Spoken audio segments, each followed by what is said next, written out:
Well, earlier this week, the United Nations agreed a resolution to back Donald Trump's 20-point peace plan for Gaza. And that plan was fueled by optimism for the future. But the problem is, reality bites when you come here and look at that. That is what's left of the outskirts of a place called Shujaiya near Gaza City.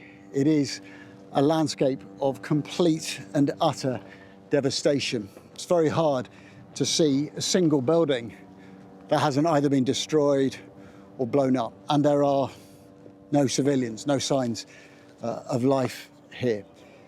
The Israeli military has brought us to this base, but they tell us what we can film, where we can go. So, for instance, I can film that, but I can't film a military base over there. And the other thing is that we're not allowed to talk to any civilians. Now, they are only a few hundred meters in that direction.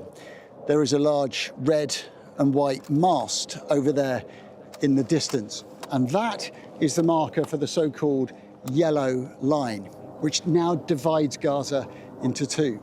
We're on the side that is controlled by Israel. Over on that side, it is Hamas and other clans who are in control. But there's hardly anybody living on this side. It is predominantly the military. Most of Gaza's 2 million population, the vast majority, are on the other side. The stabilization force that was agreed to by the UN still has a very vague remit. And right now it's not clear whether or not they will go on to that far side where Hamas and other groups are still roaming. So this peace plan does bring optimism, but there are so many unanswered questions about the rebuilding of this, about the money that will be needed, about that stabilization force, and about Hamas. The deal says they have to disarm, but will they? And if they don't, who's going to make them?